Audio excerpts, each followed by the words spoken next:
For those of you who are feeling a little postprandial and sleepy, which is natural at this time of day, I have some very good news. John Mogford left me a bottle of pills DARPA has been working on that will keep you awake for the next 24 hours.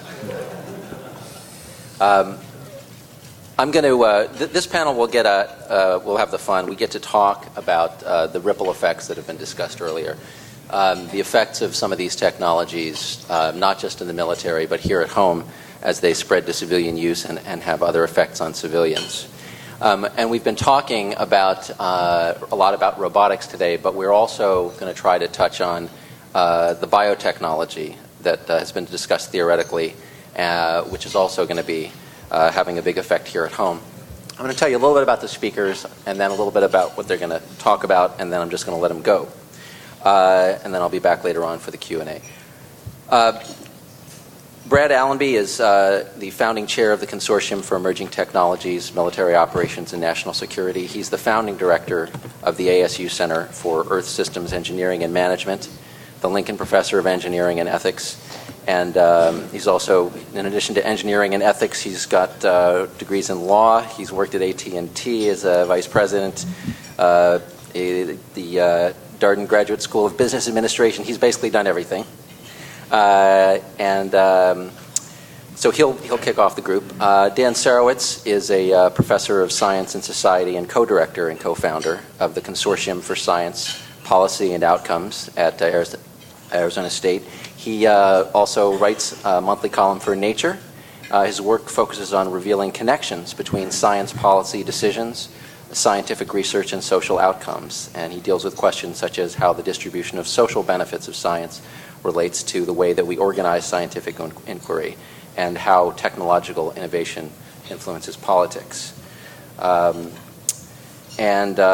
Bob Wright is a number of things. He's basically a thinker. He is the author, most recently, of The Evolution of God, which came this close to winning the Pulitzer Prize, and if I'd had anything to do with it, would have. He is the author of many other books, including The Moral Animal, Non-Zero, Three Scientists and Their Gods, which seems to be omitted from this bio, but we should mention it. He is a senior fellow at the New America Foundation, editor-in-chief of Blogging Heads TV and The Progressive Realist, and a contributing editor at New Republic, and contributor to Time and Slate and to other publications. What these guys are going to talk about is the civilian fallout from some of the technologies we were discussing earlier.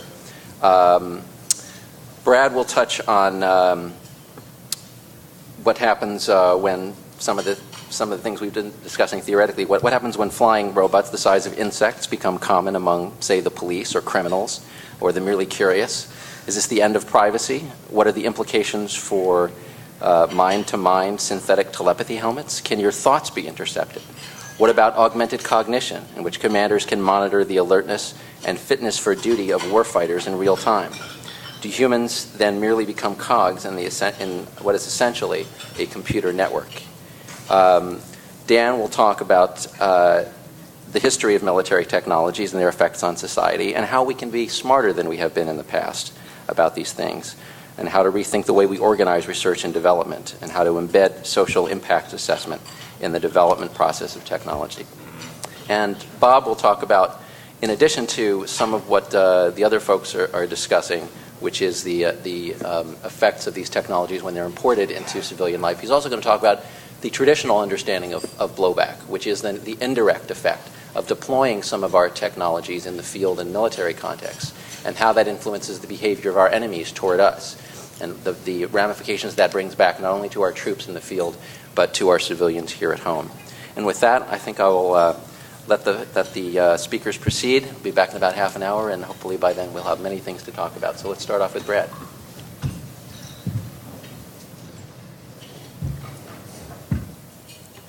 Thank you very much. What I'd like to do, to bring this back down to earth, we'll see how well that works. George is always an interesting case to follow. I'd like to talk about a couple of scenarios, but I want you to remember as I talk about them that these are only scenarios, and that one of the biggest problems we have when we think about this area is we focus on specific scenarios and critique them heavily, and we forget that in fact they are part of an emerging pattern which goes across the frontier of technology. And it's that pattern which we ought to be learning to think about, not just specific scenarios. So with that in mind, the caption of this reads, I was wondering when you noticed there's a lot more steps.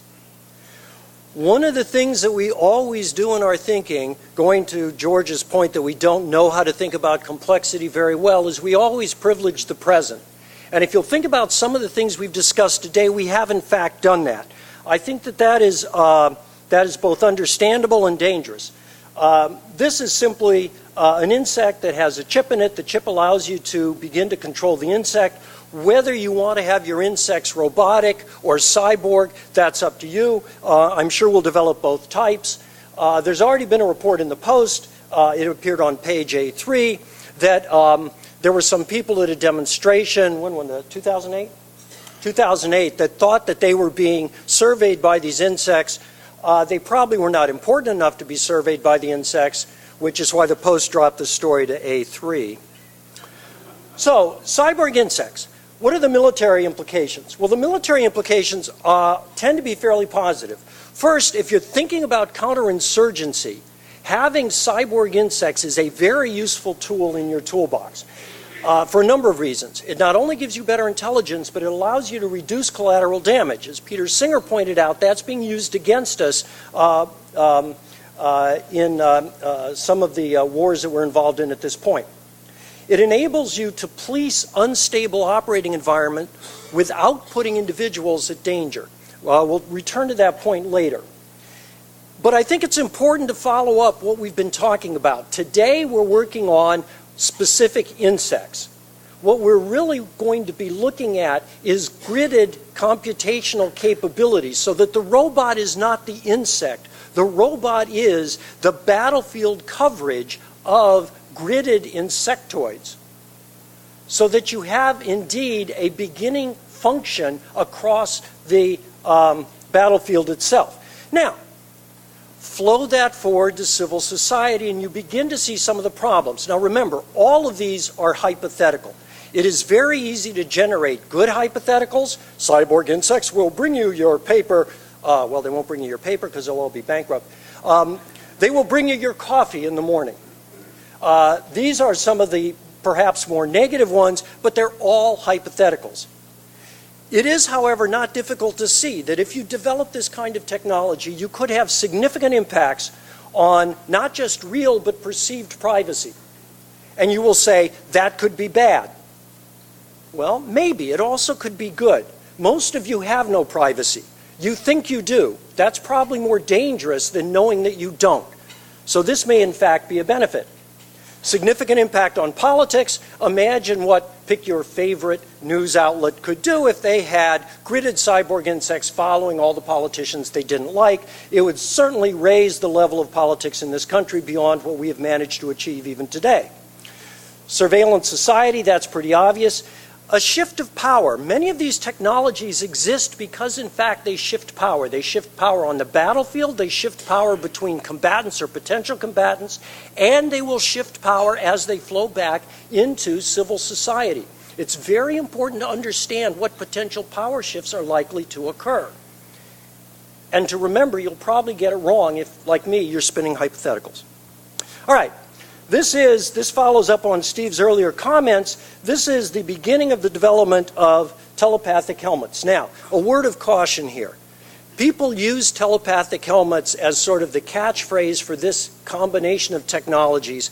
We're probably very far from developing workable telepathy. But the caveat that comes with that is you never know how far we are given the advance of technology and the increasing rapidity of technology and technological evolution that we're seeing. So, what are some of the military implications? Enhanced communications, enhanced security, enhanced ability to couple to weapon platforms individually and as units. This tends to get dropped out of the discussion. We like to talk about how people are going to be made better and more whole by these technologies. But of course, these technologies have other uses once they become available. The most obvious one is being able to couple people to weapons technologies the way the monkey was coupled to its arm. You remember it got upset when Steve tried to remove its arm, or better yet, had his graduate student do it, I'm sure, depending on how big the monkey was.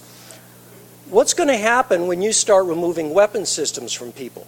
What's going to happen when they start bonding with weapon systems? And we do bond with our technologies. Look at the way most of us depend on Google. Look at how many computers are open here. Look at how many people are working on their phones. Some of the implications, civil society, again, privacy. You might as well forget privacy because it's not going to the extent it exists today, it exists simply because there's so much information we can't find you. So take that and be happy with that. The other thing to remember, though, is that there are different levels of privacy. It is one thing for me to know where you have been. It is another thing for Steve to put that light-driven brain in my head, because that makes me not only hackable, as I'm sure all of you thought as soon as he said that, but it also means that I can begin to access that really private space that you never let anybody into. There's generally 3 layers of privacy. First is public, you're all here, you're all clothed, that's your public persona. The second is your private persona.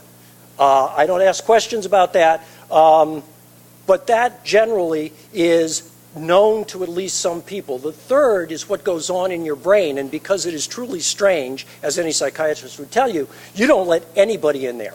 Well, guess what? You may not have a choice. Now think about what that does to social and cultural norms if that becomes known, if that becomes part of the public flow of information. That's a pretty significant potential change. Shift away from written language. How many of you can truly understand the Twitters you get from your kids? That's only Twitter, 140 characters, and you get that kind of change in language. Notice also how extraordinarily innovative and creative a lot of those Twitters are. That's very important. People think of Twitters as being entirely negative. They generate a new kind of haiku. If you think of them that way, maybe you'll think a little better of your kids. But once you develop these kinds of telepathic technologies, once you begin transmitting information in broadband, brain to brain, what happens to the need for language? What happens to the structure of information as we get used to transmitting it? Again, remember, this is a hypothetical, but it is not an impossible hypothetical, or indeed maybe a very improbable hypothetical. It's just going to take us a couple of years to get there. So when you look at things like this, and many more, what you tend to think is, why? Why do we even do this? Why don't we just stop? Why don't we just say no? Why don't we follow the precautionary principle that's so popular in Europe that basically says, if the technology you're introducing has more risks than what we have, don't do it? And I think the answer to that is very simple. First, remembering that the costs differ significantly. In general, the military benefits are going to outweigh the costs, or else you're not going to develop the technology. Civil society may go the other way. Just say no fails, and it fails for a couple of fundamental reasons. The U.S. military and other militaries face a conundrum at this point. Their cultures are becoming less and less accepting of casualties, and yet, as the military of powers, they must be able to project military force. This begins to create an incentive to develop technologies that separate the individual from the potential point of lethality. That's why you begin to develop things like the cyborg insects. That's why you begin to get things like remote robotics. But you also have a need for greater efficiency. The U.S. military over time is looking to compete with private firms for a smaller and smaller group of young employees as many of their baby boomers begin to retire. It's a serious personnel problem, and it goes all the way through the military. How do you adjust to that? You have to increase the efficiency, mission accomplished per unit individual of the military. This is not new. This is exactly what has happened with economics for a long time. You substitute capital for labor. But now the military is being forced to do that. Militaries traditionally have not had to worry about that, but it is a very, very powerful motive force. The complexity of the domain drives development, because if you are facing potential adversaries who are of a similar technological capability, you cannot afford not to be able to understand the technology at least well enough to respond to it. Most of the players in the game, the Americans, the Europeans, the Russians, the Chinese, the Indians, others that you may name, understand that cultural competition tends to favor the culture that is most technologically competent. That becomes an important long-term factor. Finally, when you look at a lot of the technologies we're working on, they're trying to overcome one basic factor, and that is that it is the human bandwidth that is the limiting factor in many of these complex environments. We can develop a lot of information, but feeding it to the warfighter in ways that he or she can use is a very different problem. There is a limited bandwidth in there. That's why, if you've been following some of the advances in places, some of the blogs that follow this, you find a lot of technologies that are developing at least a primitive capability to prioritize threats before they feed information to the warfighter. Well, think about that another way. What are you doing? You are taking the cognition of the warfighter and you are spreading it out into the technology, because it's the only way you can expand capability. What that means is that you develop an ability, including the warfighter and the technology, to respond to more complex systems. The more you can respond to complexity in real time, the safer you're going to be. Okay, so I think some of the implications that we need to think about when we think about the flow of technology to the civilian sector is, first, the obvious answers. Just say no, regulate it because it poses more risk. All of them tend to fail because we lack information and because the drivers behind these systems are extremely powerful. The second thing, this goes to the point George made, I would only emphasize it more than he did. The fact is that the institutions we have are very good at responding to incremental challenges as they appear. They're very good at responding to, at least in part, to some of the ethical issues that we've talked about, some of the legal issues, but in an incremental manner. When you're looking at this kind of change and the implications of this kind of change, we really are not very good at thinking about it at all. Thank you.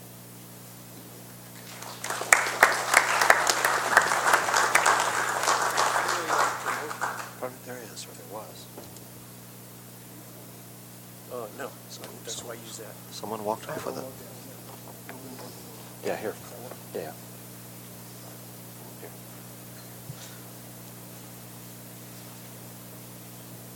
There you go. You ready to get your purpose of cold steroids? Uh-huh.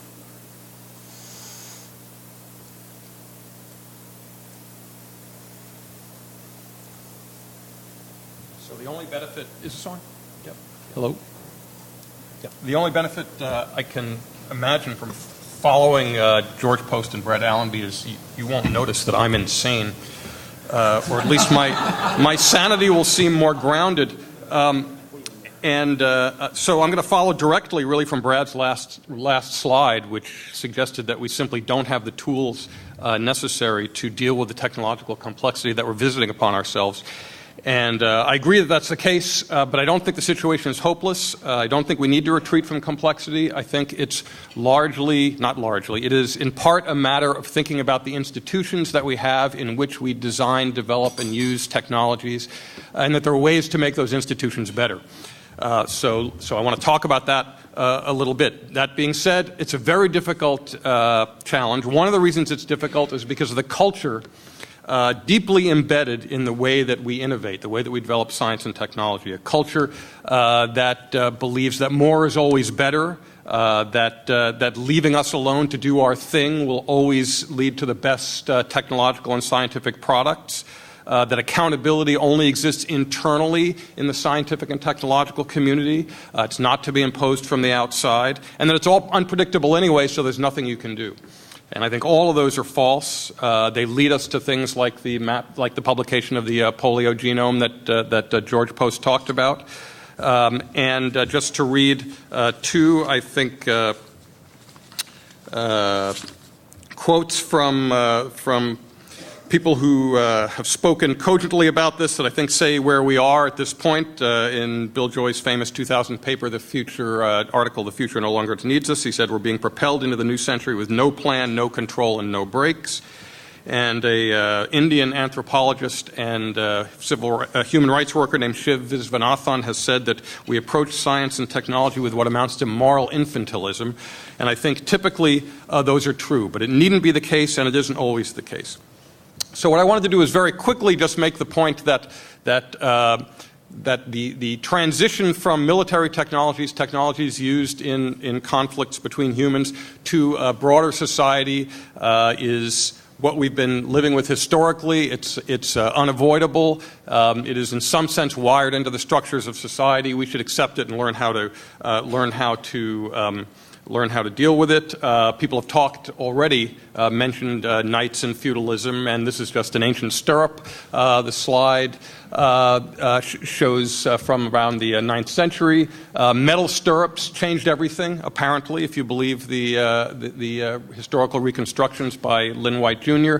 They allowed the power of the rider to be transmitted from the horse through the rider and his lance to the enemy. Destabilized everything, suddenly made horses very, very important. That made wealth important. That made class important. The rise of feudalism, the rise of the aristocracy as a warrior class, all of this derived in one telling from a single technology. The point isn't whether or not that story is actually true. The point is it's plausible. You can imagine how single technological advances lead to not just ripple effects, but cascading ripples that ultimately can amount to tsunamis. And the reason this is important is that it tells you we have to stop thinking about technologies as things in themselves. Technologies are outgrowths of a coevolution with the society in which they're embedded. And until we can embrace that complexity, we're not going to be able to deal with understanding how to manage the technological capacities that we create. This one.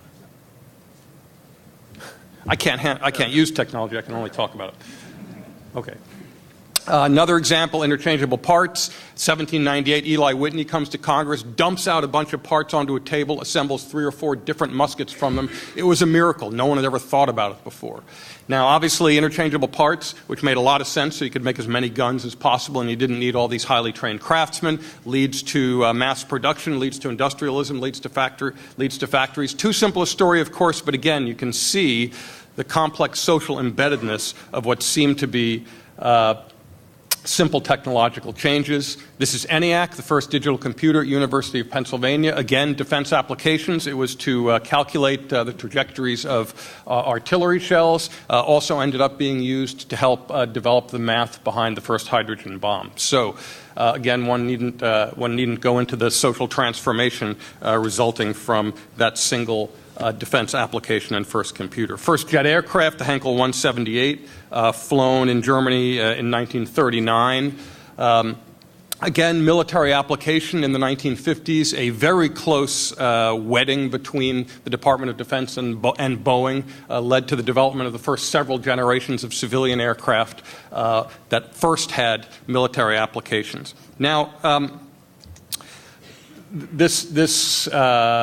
this fusion of military application and military generating of technologies with what goes on in society afterwards is so pervasive that perhaps one of the best known economists of technology named Vern Rutan, as his last book wrote, he titled his last book as War Necessary for Economic Growth. The point being, it's very difficult to find signals of significant new wealth-generating industries in the last 50 or 60 years without looking at the role of the Department of Defense and conflict in human affairs. And it's not surprising that this is the case, of course, because where existential matters are at stake, the incentive to be creative, to innovate, is stronger than elsewhere. So it's really what we ought to expect.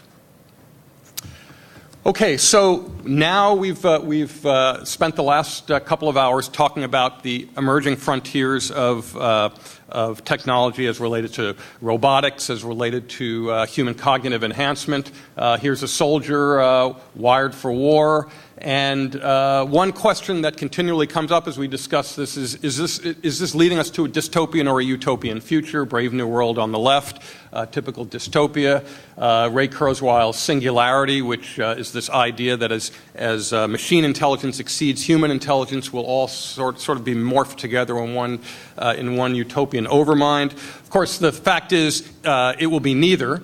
It will be something in between, and the question is how to think about navigating that in-betweenness in a way that gets beyond the simple principles that we have now, that more science is better, that it's always good, that it can't be governed, etc. And one way to start to think about this is to let's try just for a minute to think about technology as it exists in the world, because it doesn't only exist in one way. And this is what I'm going to talk about now is a formulation that Brad and I have worked on in a book that we're trying to get MIT Press to publish if they will stop sending it to philosophers to peer review and send it instead to people who have some common sense. So one way to think about technologies is the way that we mostly think about technologies, which is that it's something to accomplish a task, all right? So the linear descendant of this 1939 jet is the 777, Boeing 777, a fabulous piece of technology. Every year in the United States, there are 10 million commercial airline flights. In 1986 and 87, there were 0 crashes. This is an unbelievably complex and reliable technology. And the systems that surround it allow it to be reliable. And one of the reasons it's so reliable is that there's very strong feedbacks from failure. Okay? You just can't have too many crashes. So there's all sorts of incentives built into the system to make it work. So this is level one, and this is the way we mostly think about technologies. How do you make them work? Okay? But that very reliable technology exists within a transportation system that's often extraordinarily dysfunctional. Probably everyone in this room travels more than they would like to. We're all subject to this.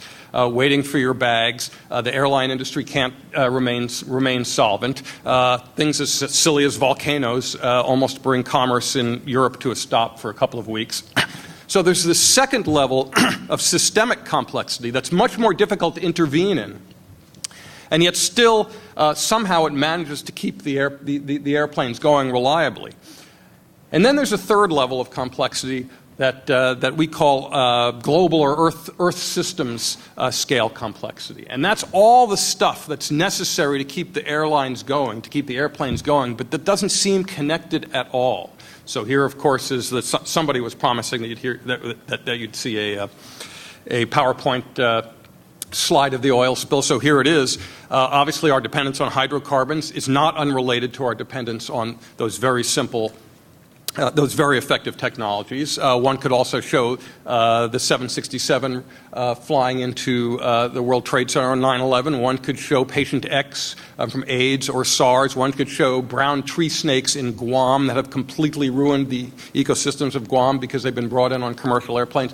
The point is that there is a scale of impact, of complexity related to these very simple technologies in ways that can be understood but are almost never considered when the technologies are developed. Now, what I'm not saying is that we can predict these complicated outcomes. But what I am saying is that if we understand technologies to be parts of complex systems, complex co-evolving social and technical systems, then we might want to think about the institutions for developing those systems in different ways. Now, one of the key points here, and this is that not only do you have single consequences like a terrible oil spill because of a failure to think through the complexity of a socio-technical system, but we also have long-term dislocational changes to the economy due to complete replacement of one technological system with another. So when a previous speaker said that we don't have to be fearful of a particular technology, as a level one technology that might be the case. But if you were the person if you're the person who was working in a manufacturing firm in the 1960s or 1970s, you had plenty to be fearful from the information technology age. If you were a person working on a hand loom in your house and keeping your family fed because of the craft skill of making clothes. You had plenty to fear from the power looms, and that's in fact what led to the rise of Luddism and the smashing of looms, not because people were anti-technology, it's because they wanted to feed their families. So in fact, this complex continual technological change that sweeps society and that's built into our economic system creates lots to fear for the segments of society that are going to be losers. And that's the point. There's going to be winners or losers. We've barely begun to take this problem seriously. Where we are like children playing with erector sets, more or less. Boys today, men tomorrow. Obviously from the 1950s. This pairs very well with the Alfred E. Newman cartoon that George showed. We really haven't begun to take this seriously. There has been a retreat from complexity, and my belief is that this is largely, significantly a result of the norms of science and technology that have kept the activity itself outside of society rather than as a part of it. There are ways to think about these problems that allow you to formalize the question of how would we think about designing institutions that could embrace this technology, again, not to predict the future complexities, but to build into the process of generating knowledge and generating technologies a capacity to make smarter choices, to think about what are the plausible futures that we're creating. Not because, again, that we can dictate what those futures are, but if we can think of what the plausible range of futures are, then we can anticipate what's coming down the line, anticipate the ethical dilemmas, anticipate the economic dilemmas, and try to build into the institutional capacity, into the innovation capacity, an ability to ask questions early on rather than simply be reactive. This is the Biodesign Institute that George Post directed for 5 years at Arizona State University. It's the site of an experiment where we've worked to bring social scientists together with nanoscientists and engineers, together with together with members of the public, with policymakers, to begin to ask these questions and think about what a different type of innovation institution might look like. One that the jargony word we use is one that is reflexive. One where the choices that are being made by scientists on the ground engage these larger sets of questions. And this is a move from how much, not only how much money do we get, but how much should we create, to why are we doing this, and who's going to benefit. From being an insulated ivory tower institution to one that's integrated with a variety of other social activities. One that goes from expecting that we'll be able to react through regulatory means, through laws, to thinking about how do we actually build into our innovation system a capacity to anticipate what's going on.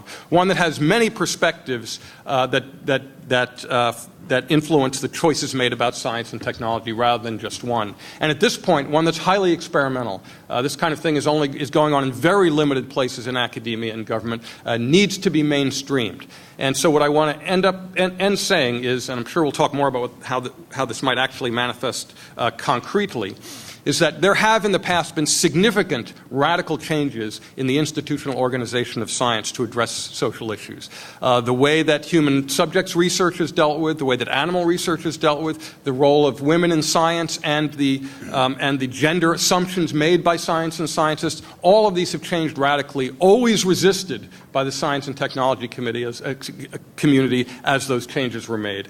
So the idea that we can build in this kind of reflexive capacity into laboratories, I think, is not at all far-fetched. We've done it before. One final thing to say is what made this possible at Arizona State University. Well, one thing made it possible has already been referred to is a very tolerant and visionary president. But the other was the head of the Biodesign Institute, George Post, was not an academic. He came out of the private sector. He's on the Defense Science Board. He understood in a very hard-headed way how this process worked and wasn't captured by a set of assumptions about how the world works and how innovation works and its social embeddedness. And we're going to need that kind of open-mindedness to design the institutions necessary to deal with the challenge of complexity that George Post and Brad and all the prior speakers have laid out for us. So thanks a lot.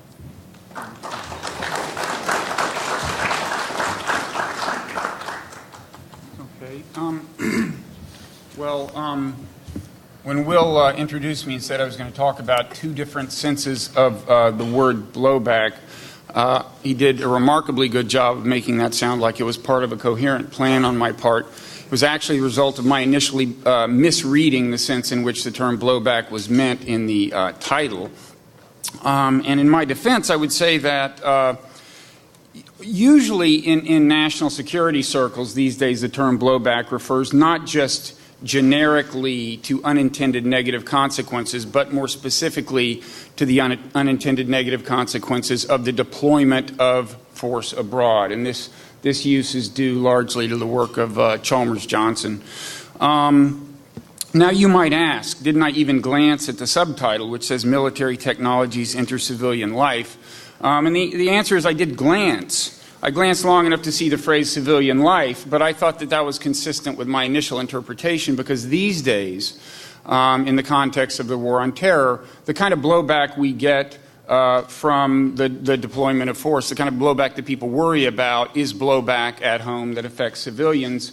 And in fact, it might even be perpetrated by American civilians. Increasingly, homegrown terror is a concern. So then I did discover a couple of days ago what the actual subject of this panel is.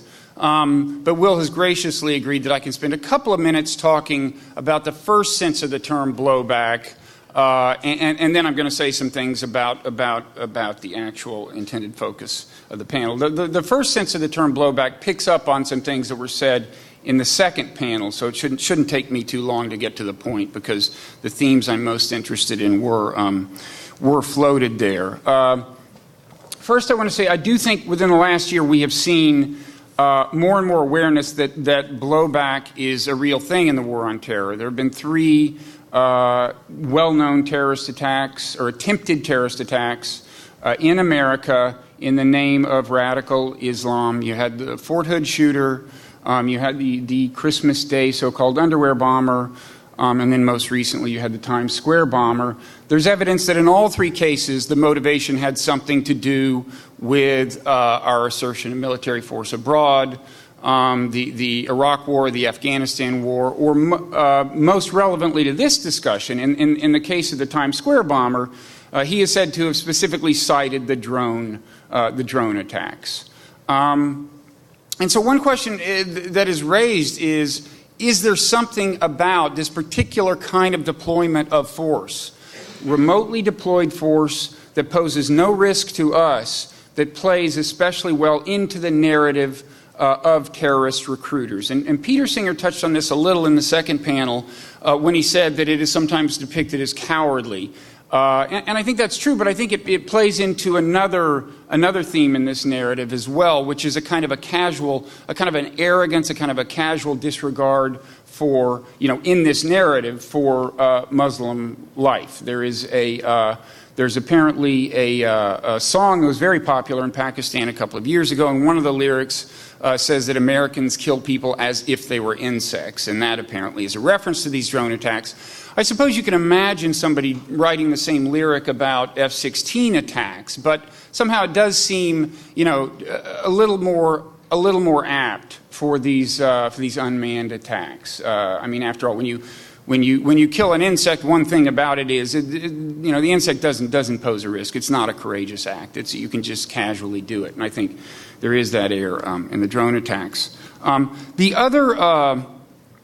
And I should emphasize, it's clear that the drone attacks have an upside in terms of disrupting terrorist logistics. And in fact, that may explain why the drone attacks may explain both the motivation of the Times Square bomber and why he was so unsuccessful. It may be that they are so disrupted over there in Pakistan, the enemy is, that they can't do a good job of orchestrating force. But this leads me to the second point, and this theme was also touched on in the second panel a little when they talked about lowering the threshold for military intervention. In other words, kind of biasing the decision-making algorithm in favor of intervention because the intervention doesn't involve risk to American forces and so is politically easier.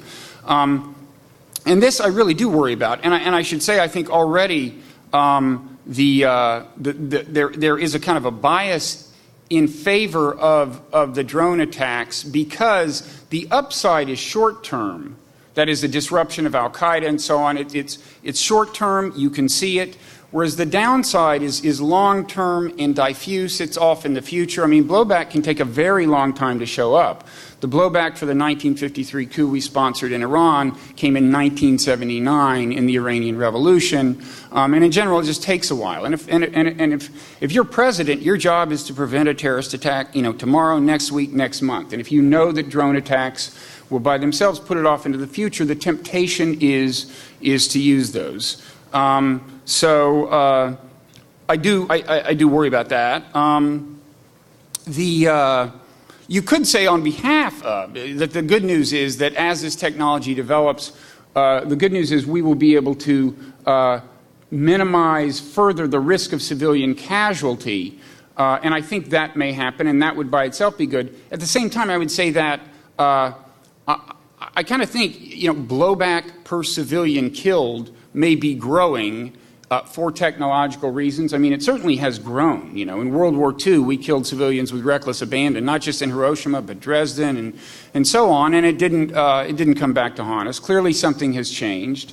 And one thing that's changed, of course, is the rise of the non-state actor, but I think that itself is in some ways a product of technology and of technological evolution that's going to continue. In particular, these non-state actors use information technology to organize more and more readily, to recruit, and so on. And so the irony is that the very same evolution of digital information technology that is driving our ability to deploy force remotely with little risk may, as it evolves, enable the enemy to kind of mobilize whatever hatred of us that generates and turn it into the deployment of lethal force here at home in America. So that's the part of my comments that have to do with my not understanding what the topic of the panel is. And I have just a little bit to say about blowback in the sense of these technologies entering civilian life in America. I want to say at the outset that if the premise here is if the question is kind of what happens when these things that DARPA invents wind up being adopted by civilians, there may be part of the premise I don't accept. I don't think it's very often the case that DARPA comes up with a technology that would never have entered civilian life otherwise. I mean, my first encounter with an unmanned aerial vehicle was a model airplane that a friend of mine was flying around. And I don't, for all you hear about the role of DARPA in the Internet, I personally think something very much like the Internet was pretty much inevitable. DARPA does sometimes accelerate the evolution of some technologies for sure, but I think to some extent we're talking about technologies that are going to show up in any event, if a little faster, under the sponsorship of the military. I just want to talk about one that's been a little bit alluded to, which is biological enhancement. And actually, let me here just stop, because I know I won't have a chance to say this if I don't say it now. This is a tangent. But there was a question about biological enhancement in an earlier panel. To what extent is it being used by with our forces? And one thing that I think was not mentioned, Prozac was mentioned later, but it was not mentioned in this context. And as I understand it, serotonin reuptake inhibitors are not infrequently prescribed in the field. And I think that's a very interesting and even kind of ethically problematic, possibly, thing. I mean, because it alters your whole kind of risk calculation. It makes you feel more sure of yourself, and it also makes you less remorseful about things. And not that we should want our soldiers to suffer a lot of remorse. I mean, there's some talk earlier about the way when people think they're in a video game, it allows them to kill without feeling bad about it. Well, once you make the decision to kill, it's I would think remorse is not something you're especially prescribing. But nonetheless, I do think this may be one of the most significant forms of kind of biological enhancement is actually the prescription of serotonin reuptake inhibitors. Okay, now, quickly, the stuff about the word transhumanism was used, refers to, I gather, changes in whether you're tinkering with genes or whether you're using pharmaceuticals, changes in the nature of humans that are sufficient to almost redefine human nature, to almost create another species. And the thing that I think is both morally problematic and a public policy nightmare is just the question of what happens when these technologies are unevenly distributed across society. Okay, for starters, of course, you would think that they would often be used to enhance economic performance, and so if only some people get them, in particular if only rich people get them, that might exacerbate income inequality. But moreover, the social stratification would then increasingly have a kind of a biological basis. There would be a kind of a biological caste system, at least you can imagine that happening. And I think many of us, might find that abhorrent. Of course, there will be drugs that can make you not think it's abhorrent, probably, if you want those. But assuming you do continue to think it's abhorrent, it's really hard to figure out what you would do about it. I mean, the two basic options are you could try to ban this technology, and I think you're going to run into a lot of political resistance, first of all, because, first of all, a lot of these technologies will be able to do some good. A lot of people will want to use them. Secondly, you'd have to have some pretty invasive policing that we might frown on if you were going to successfully ban them. Banning things that people really want just doesn't have a history of working very well. So what happens if you don't ban them? Well, if you don't ban them, then you might say, well, then what you should do is make sure that they are equally accessible to everyone. So, for example, you might work them into a national health program. It's often the case that the most exotic performance-enhancing things are pretty expensive, after all. So you might say, well, if rich people are going to have access to them, poor people should have access to them. And in fact, I think I would probably argue for that, because the alternative, if only rich people are using these things, is, again, kind of grotesque, I think.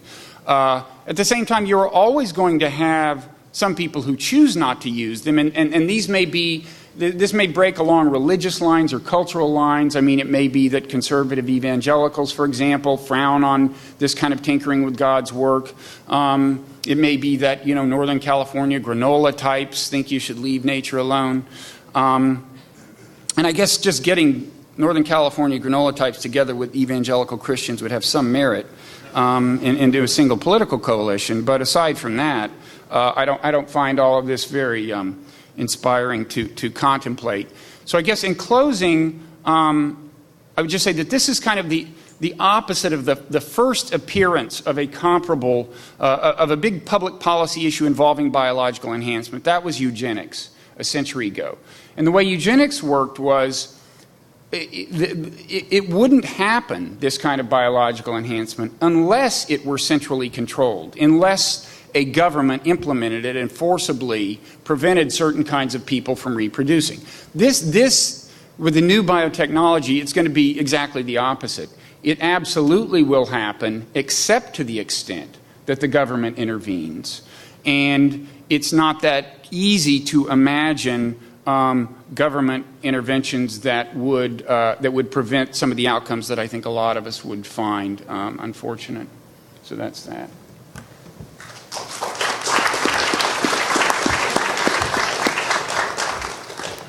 Thanks to our panel. You guys have put a lot of good concepts on the table, and I'm going to, by the way, I think I forgot to introduce myself at the beginning. I'm fully automated, which is why, and while I was back, I'll throw out some topics, and then about our sleep, policing, security guards, peeping toms, autonomous cars, obesity, laziness, and employee monitoring and networking.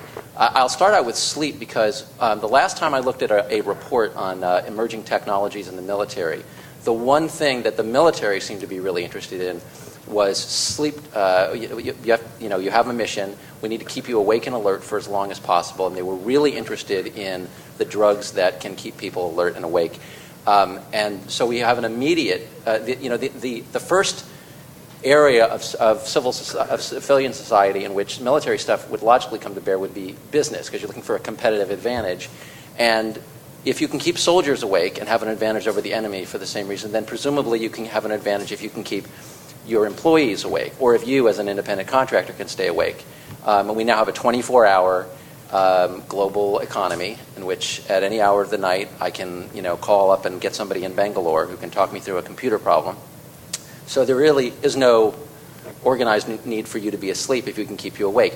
What do you guys think of pressures that will come to bear, or are they coming to bear, and what technologies do you already see in the field in terms of drugs and any other technologies you can think of that are designed to either mitigate the effects of sleep deprivation or to make it unnecessary to sleep? And what pressures do you think those will put on people in the economy going forward? I think probably it's useful to think of sleep in terms of sleep and concentration. So one might think of situations where one would have ethical concerns about that, such as, for example, trying to get 28 hours per day out of new law associates. The opposite, though, is if you're running a power station, for example, a nuclear power plant, and you want an individual to remain awake and alert, concentrating for 10 hours, then you might be looking at a more favorable kind of situation. You uncover a significant problem when you say that. It is, I think, probable that what will happen is the benefits of cognitive enhancement through pharmaceuticals are going to be apparent enough, and there will be enough of them that the pharmaceuticals will be initially used in things that society might consider to be appropriate. So, for example, in the military, long-range missions where you're a single pilot and you're not part of a crew. In civilian life, where you've got a very complex piece of machinery and it's in the interest of your safety and civilian safety that you remain alert and concentrating for the full time that you're on duty. And then it will slide into other populations. Many college students now, for example, are very familiar with the first generation of cognitive enhancements, the ADD drugs, other drugs which enhance concentration and which minimize the need for sleep. These are already very prevalent on the campuses. As the new generations are developed perhaps for military use, they will certainly roll out into a secondary population. And that's difficult because most of those drugs are not tested for those particular uses. It doesn't profit me if I'm a drug company to test a drug for a use that may be socially questionable. I'll test it for, say, ADD or for narcolepsy. And then if people choose to use it off-label, that's not a problem. It's not a problem for the drug company as long as it doesn't advertise it and I still get the sales. So there's no incentive to do a lot of testing on those secondary uses. And I think there's a serious gap in our knowledge about what these drugs do on healthy brains when used for a long time. I think that's a serious area that's under-researched, and moreover, I don't think the incentives exist to research it. Along those lines, let me bring in one of these reports that I read. The military was basically saying, we don't want to do we can't even find a way to ethically do the research on the effects of all these drugs, these neuro drugs. But let's just watch the civilian population. Let's watch those students at the universities and see what the effects are over not in a controlled environment. What do you guys think of is that a worse way to run things than having the military develop a cognitive technology and then bring it into civilian society? Okay, so that raises a lot of ethical issues. The military population is self-selected for very dangerous duties, and they accept that when they enlist. Testing neuroenhancers is probably not part of what they think about when they enlist. So you might have some serious questions about how how you could get real consent to that kind of testing in a military environment. Because, of course, if I'm a military person, I'm used to following orders. So you get into some deep issues about consent. The problem, of course, we have with the first approach, that is simply assume that you're doing a big epidemiological study on college students in the United States. While that is applied to drugs, certainly since the 1960s, it probably has some ethical issues associated with it as well. I think that what the military could do is say that they'd be willing to use a drug once it had gone through at least a minimal set of tests on the part of the pharmaceutical manufacturer. And that might generate an incentive to at least get some data on these drugs. But the problem we have, of course, with college students is college students are buying this stuff from people who have had it prescribed off-label, which is illegal. So you can't really do tests on that because you're asking the students to admit to illegal behavior. And if they're in college, they should be smart enough not to do that. Anybody else want to talk? Before I go to questions, I got one question for Bob. His comment about the Times Square bomber reminded me of this. I've often seen articles in the press about, Joe Smith, who operates a drone over Pakistan, not Pakistan because that's CIA, but in Iraq or Afghanistan. And here he is. He works in Nevada or whatever. He goes home to his family. The name is fully now. If you are somebody like the Times Square bomber, except you're a little more organized, and instead of just blowing up people, you're actually looking to target the people who are doing the killing in Pakistan, are we not inviting the war to come home? And what are the prospects for, and what are the ethics? What's the law of Al Qaeda or the Taliban sending people to the United States to kill our pilots in the suburbs who are killing their people over there? That's interesting. So in other words, once the guy who actually killed them is in Nevada, why shouldn't they take the fight there? I mean, as it happens, to answer the first part of your question, I don't think that's going to. I don't think if you put yourself in the shoes of, say, this imam in Yemen who is putting the jihadist narrative out there and trying to recruit people, I'm not sure you really need that fact. I mean, I don't expect it to make the terrorist recruiting pitch a lot more powerful. I think just the nature of the drone itself is probably the biggest asset they have there. So, I guess I would imagine that to figure more heavily in a conventional nation-state war between nation-states. You would actually want to wipe out the control center from which the things are being deployed. But I think, from the point of view of a terrorist, that's not exactly a soft target, presumably. I haven't looked into it, but I would imagine that there are easier targets, and they haven't been very successful in even hitting the soft ones yet. So, But the guy's getting into a car and going home. If you can find out where he lives or... You can, but I mean, it greatly complicates your task to target individuals. I mean, again, they're having trouble just killing randomly selected individuals, and it's surprising, I think, to almost everyone that they are. Seems like you could do it, right? I don't know. I don't see that. I think also they want to do the thing that will most terrify us. Well, the thing that would least terrify me as just the average American is if I know that they're only going to kill the people who fire who shoot the drones, right? They want you to think that any given American could be hit. They want to make us all feel at risk, or else hit these big symbols of America, like the World Trade Center. So I don't think that would be very smart terrorism on their part, but I'm not in favor of smart terrorism anyway, so who knows? Okay. Oh, sorry, Brad. Yeah, we, the Stockdale Center at the U.S. Naval Academy looked at that for the last year, and one of the reasons that we were having a very interesting conversation was precisely because what technology is doing when you, for example, separate the operator so far from the combat zone, which I think is a trend that is going to continue, is that the laws of war generally arose during a period when you knew where the war was. And once you geographically disperse it the way that we have, you begin to create very new situations which, at least in its traditional interpretation, the laws of war and associated criminal and civil laws have difficulty managing. If somebody were to attack, for example, somebody coming home and it was say he just tried to shoot at him and you didn't know he wasn't a combatant, does that fall under the criminal or does that fall under the laws of war in a military encounter? And are you willing to say there was a military encounter that was valid in the United States? So the implications of it are very serious. They're not driven by the technology, but the technology has created a contingency in the way we think about the laws and the ethics of war that we would be foolish to discount.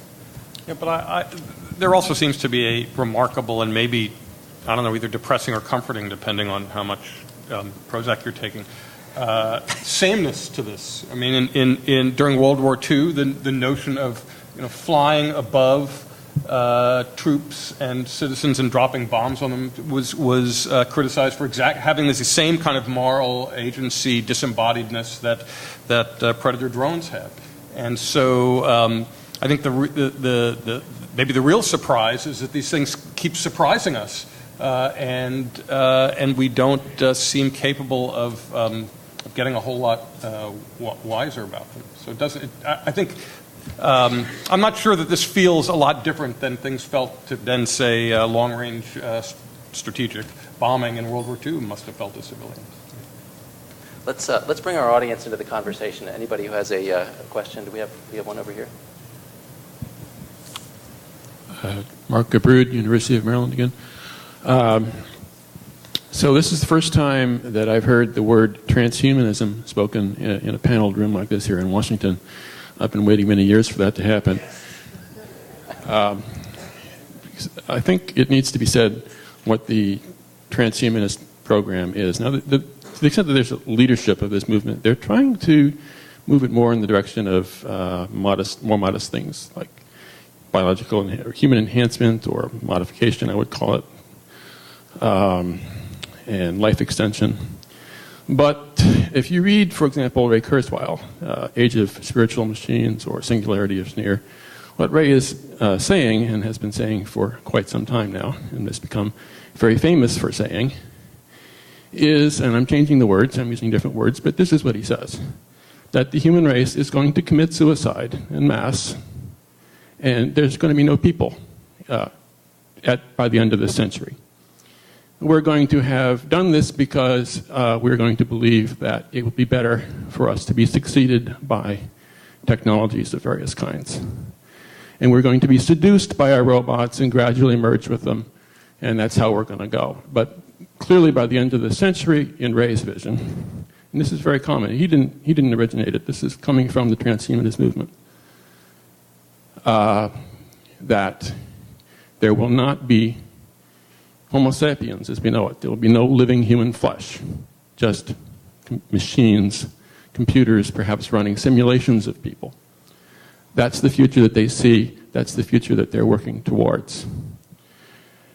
Now, they give the argument from inevitability for this, and I heard the argument from inevitability made today. One of the things that we look for is that the military has this imperative, we're told, to be the best fighters. And this is the thing that's going to push them to go ahead of everybody else in society and develop these brain-computer interfaces.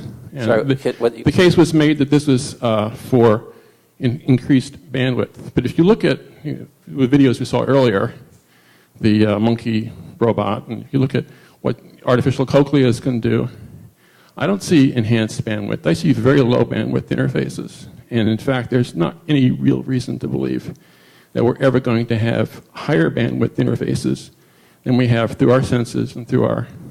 So in fact, the benefits, even for the warfighter, of going in this direction are illusory. They're not there. Okay, so the benefits are illusory, is that the question? Excuse me. The point that I made, first of all, is that transhumanism, we need a question. Transhumanism is a program to replace the human species with technology. And the claim is that it's inevitable. And one of the reasons it's claimed is to be inevitable is that the military will gain these advantages in warfighting in the near term. But in fact, there's no evidence that that's true. Is the question whether it's inevitable or whether it's beneficial? I think the point that I want us all to understand is that we are looking at a movement whose objectives are very radical, whose vision is very radical, and that is the radical of replacing the human race with technology. All right, does anyone on the panel have I'm sorry. The argument that's made is that there are benefits, which in fact are not there. We're running out of time. Thank Very you. good. Okay. Does anybody on the panel want to say anything? If transhumanism involves the end of the human species, I'm against it. And that's... Okay. Any other questions? Hi, I'm Annie Wong from Grand Corporation. Very enjoyable panel. Suggestion for the organizer, I wish in the future, perhaps to, as we're talking about future technology and future generations, to have people in our audience, actually even as panelists, people who are 25 and under, to comment on what we're talking about. Secondly, I'd like to hear from the panelists in terms of what kind of major push and pulls do you see in getting some of these future technologies that we're talking about into the society in terms of options for our policymakers to mitigate those effects that are considered undesirable within a societal context. So I'd like to hear your thoughts on that. Thank you. Who'd like to go, Brad? I think there's a couple of things that can be done. I think one of the things that we tend to do is to underestimate the power of information. A lot of these cognitive enhancers, based on a very informal and anecdotal study that I've done by asking people that I happen to know who are doctors, a lot of these cognitive enhancers, if used for a long time, operate on metabolic pathways in the brain that you can assume would be affected by that long-term use. So it's probable that there are at least some risks associated with the benefits. Identifying those risks in an honest way, which we certainly have not done to date in our government with many drugs, but let's assume we can get there, would be very useful, because then people can make an informed choice. At least you've gotten that. The second thing you can do with a lot of these technologies is you can try to understand when they might be going radically right or radically wrong and developing option spaces that enable you to respond. Now, the problem is that implies a social and a cultural agility that we've had trouble manifesting, and the current political environment does not give one great grounds for hope. That said, I think there probably is something that could be done there, because you can't predict the future, but I think Dan is absolutely right. You can at least develop techniques to enable you to adapt better to what happens as it happens. So I'm going to disagree with both Brad and George before him. I don't think that a lot more data is going to make us a lot better at making risk-benefit trade-offs, because I think because underlying most disputes about risks in technology is struggles for power and struggles for control of what counts as cultural predominance. So I think we need to be open about that, embed those discussions earlier on in ways that allow the democracy to see what's really at stake. That it's not just about something as simple as, will a certain drug benefit everyone? It's about who gets the drug, about what's the intellectual property regime that forces a pharmaceutical company to focus on just a Me Too drug rather than something that actually addresses real needs. So I think much more than important than the risk-benefit debates is the why do we have the system that we have discussion, and that's a discussion that we're really not having very much and very openly, and it comes out as it were surreptitiously and in the guise of risk-benefit debates when these are really cultural struggles. Other questions, topics? I would, this is Rick O'Meara again from Stockdale. Okay. I've been doing a lot of reading with regard to this, kind of a separate issue. It deals with very quickly the idea of a culture of technological uncertainty, which essentially the idea is that the way that innovation develops over the course of time can indeed create some of the problems or challenges that we're talking about. Pre-World War II, innovation would be created, and over the course of time, the bugs, if you will, would get knocked out of it. But since the end of World War II, according to this literature, everything's moving so fast that the bugs never get knocked out, and everything just goes to the field, if you will, with all its defects involved, which causes a lot of the problems. Do you have any thoughts with regard to that? Does that make any sense to you guys? Sure. Oh, yeah. I think one of the things, we have a number of research programs. One of the things we're looking at is the fact that the increasingly rapid rate of technological evolution has decoupled from the social and legal mechanisms that we used in the past to try to control technology. So when that happens, what you have is a legal and regulatory system that's trying to keep up with technology that's already out of date. Even back when I worked for a large telecommunications company that did a lot of manufacturing, we understood that by the time something was actually built, it was obsolete. The cutting edge of the technology was in the brains at Bell Labs, not in the stuff that was on the street. Once it hit the street, it was obsolete. The problem is that you've got this gap built into our institutional structure, which is, I think, getting larger and larger in terms of the potential implications, at least, of technology. Things like this conference, I think, are a very good way to try to begin to address that gap. But I think we'd be kidding ourselves if we didn't feel that there was a significant problem in the area that you've raised. That would be my take. I mean, this is precisely why we need to think about moving the process upstream, because the rate of change is simply too much for us to be able to continue on a reactive and regulatory mode. We're always on our heels as the next disaster surprises us. And I might just say, I mean, I think it really is an issue. There's this idea of cultural lag that some social scientists came up with decades ago to refer to how long it takes us to adjust to the implications of new technologies and alter our lifestyles accordingly and so on. And, you know, it's getting to the point where we are having so much trouble keeping up. And you know, technology is becoming so literally disruptive. I mean, we saw a chart of disruptive technologies earlier, but nobody realized when agriculture was being born, nobody said, oh, hey, how are we going to handle this? You know, it evolved slowly over the generations. Now it's, you know, it's you're just figuring out Facebook and all of a sudden Twitter shows up. And I think, and I just had this thought recently that maybe this calls into question, I'm sure this will antagonize a number of people here, the common refrain that there's a lot of things in our society devoted to accelerating the rate of scientific change. A lot of sermons about the need to crank more great scientists out of our public schools and so on. And I would just, you know, raise the question, is it obvious that we need to increase the rate of technological change? Is that what the world most needs right now? I don't know. Can I just? Sure. I think that's a question that needs to be on the table, and the fact that you said it with some fear that someone was going to shoot you is part of the problem. It's not that there's an easy answer, but we do have this, and just one thing to be said, that there are synergies that actually the political system requires, right? We cannot have apparently a market democracy without continual economic growth. Well, guess what? You can't have continual economic growth without continual technological change.